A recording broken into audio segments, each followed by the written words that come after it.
Hi, my name is Panayota. This is my first ever video on YouTube, so please be nice.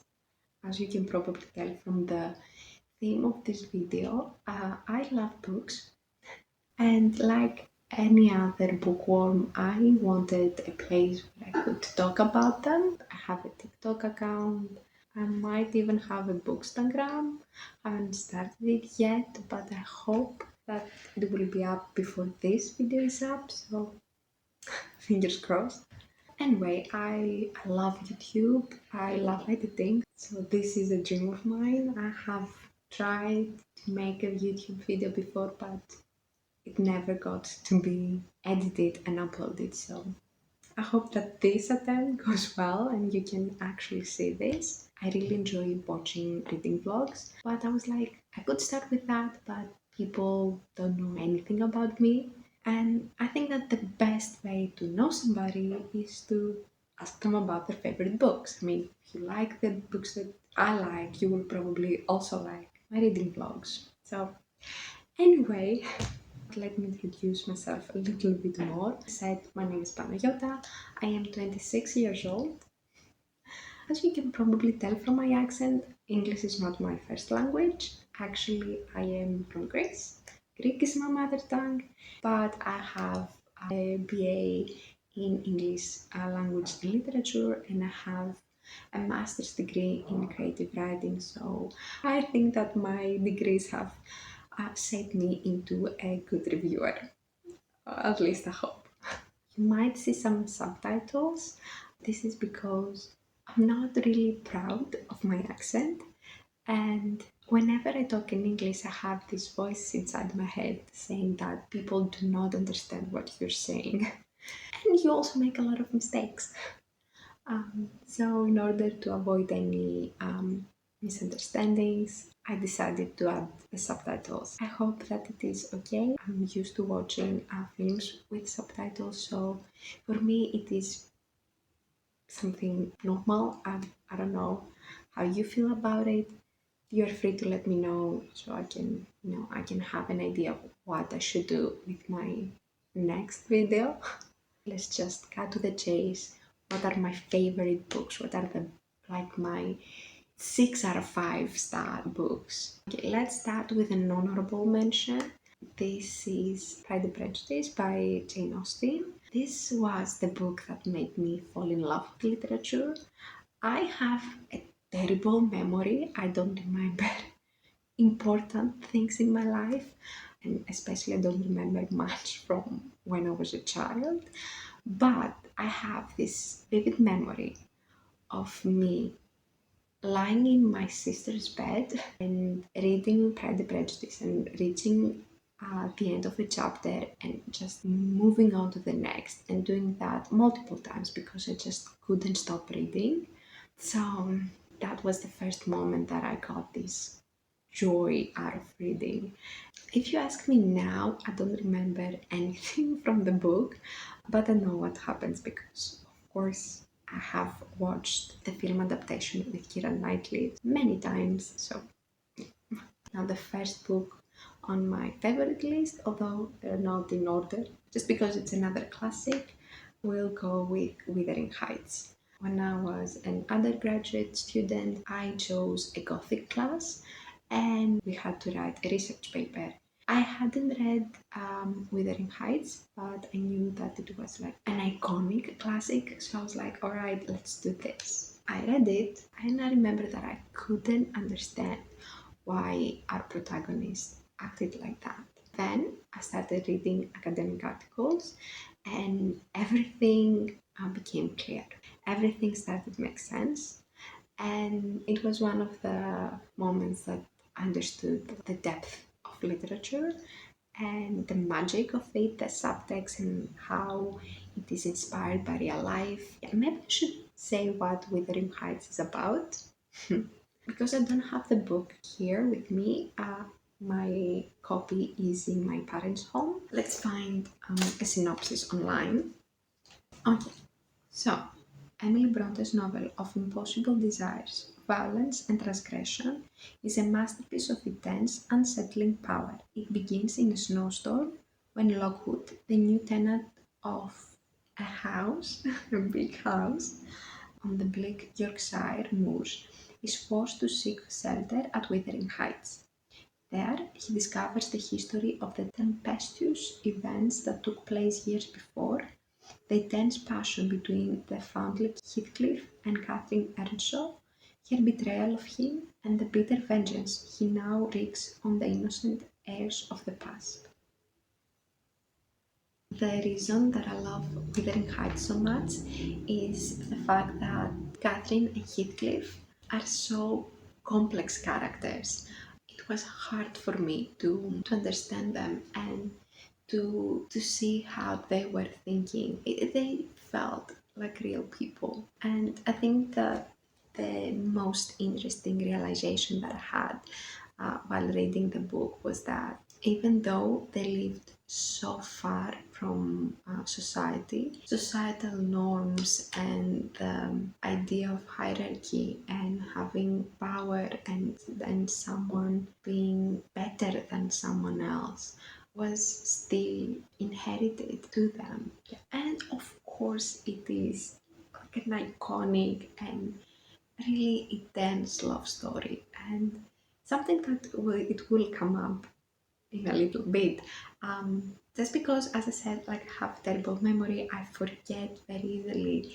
If a book makes me feel intense emotions, like I will remember it. This is what I'm looking for. I want to feel everything. I want to feel like I'm inside the story, and events affect me so deeply as they affect the characters in the book. So yeah. And now we can move to contemporary fiction. I want you to remember what I said earlier about how I love books that evoke intense emotions, because I know that the next item will probably not be received positively.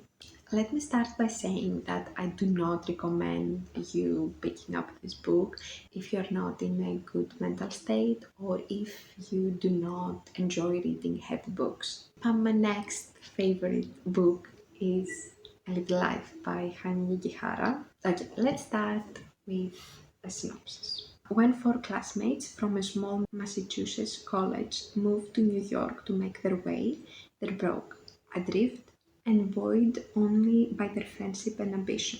There is a kind, handsome Willem, an aspiring actor, GB, a quick-witted, sometimes cruel painter pursuing fame in the art world, Malcolm, a frustrated architect at a prominent firm, and withdrawn, brilliant, enigmatic Jude, who serves as the center of gravity. Over the decades, the relationships deepen and darken, tinged by addiction, success, and pride.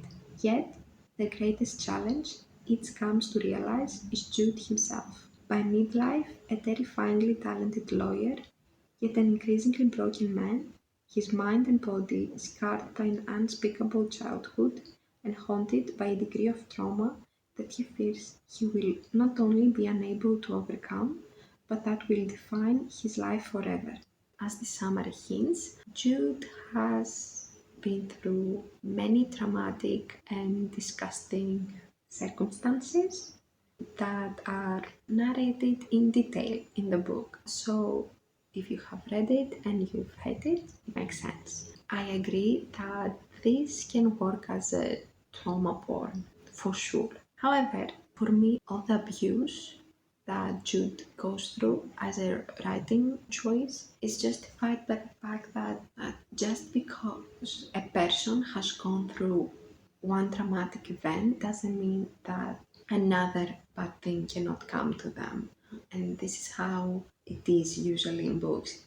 We have a character going through one thing and then dealing with it, and then everything is great. But I feel that this is not realistic. I think that the author chose to make Jude go through multiple abusive, toxic, and disgusting events in order to show that this is how life works. Awful, awful things can keep happening, which is something that we don't usually see in books. In another layer, as an adult, Jude felt that he only deserved bad things to happen to him, and this is why when he found himself in one more vile situation, he wasn't in the state of mind to flee, to just get out of it in any way that he could, because he felt that that was the only reality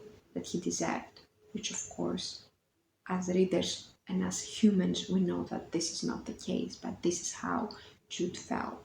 Now, the thing that makes this book really precious to me is the message that no matter how low someone thinks of themselves, no matter how much someone believes that they are unworthy of love or happiness, no matter how sure they are that their life is meaningless, everyone deserves love, respect, support, friends, family, and additionally, every life is precious. Even if someone believes that they are living an awful life, they matter. So there is no little life.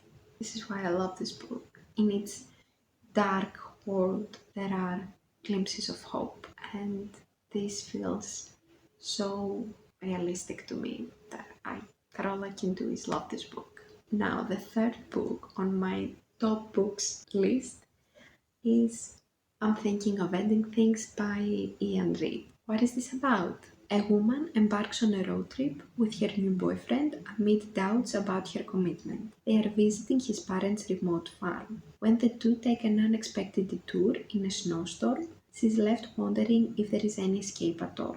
It is also a Netflix film, and I have the film cover, but I think that it is a nice one. From the first moment that I read this book, I just loved it. Our couple has a lot of deep conversations about identity, about mental health, and there were some parts that really stood out to me. And there is the added layer of mystery. I think that it is an experience reading this book because you can't really tell what will happen. I haven't seen the film yet and I have heard mixed reviews. So if you have seen it, please let me know. I think that I would like to reread the book because I think that 2 years have passed since I read it. So I want to have it fresh in my memory and then watch the film. But yeah. And the last book that I want to talk about is The Devil of the Time by Donald Trey Pollock. Again, this has a film adaptation and I have the film cover. This is not as nice as I'm thinking of Ending Things, but that's okay. And I've also read it in Greek. So let's just search for the summary in English. In Nottinghamstead, Ohio, war veteran Willard can save his beautiful wife, Charlotte, from a slow death by cancer, no matter how much sacrificial blood he puts on his prayer log. Carl and Sandy Henderson, a husband and wife team of serial killers, troll America's highways searching for suitable models to photograph and exterminate. Preacher Roy and his crippled virtuoso guitar playing sidekick are running from the law, and caught in the middle of all this is Arvin, Willard and Charlotte's orphan son, looking for answers. This is a true page turner. I couldn't stop reading. It is really interesting reading about all these odd and violent and at the same time intriguing characters and how they choose to go through life and how they end up meeting. I think I would characterize this as a psychological thriller because, as you've heard, there are a lot of murders, there is talk about the church, there are some heavy scenes. So again, check trigger warnings.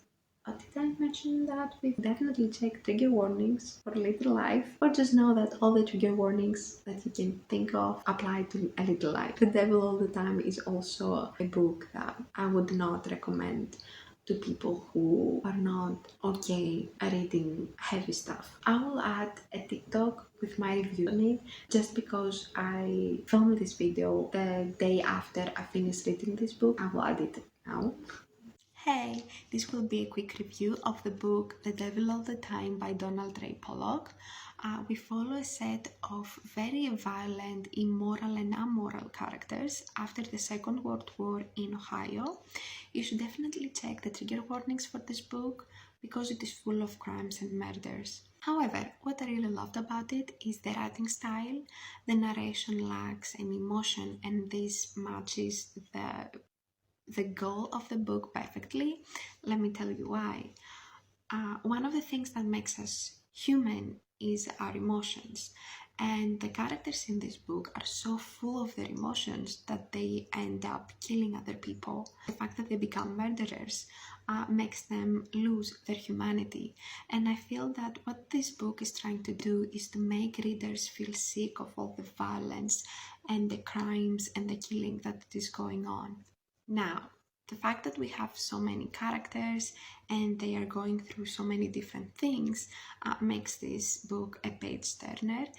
You want to see how all these characters will meet, how their interaction will be, and what will happen. My only criticism of the book is that I wasn't very satisfied with the female characters. It seems that we only have these people-pleasing women who would go along and do whatever the men they love would ask for them. I think that a bit more diversity in the female characters and their personalities would be so much appreciated and so much needed.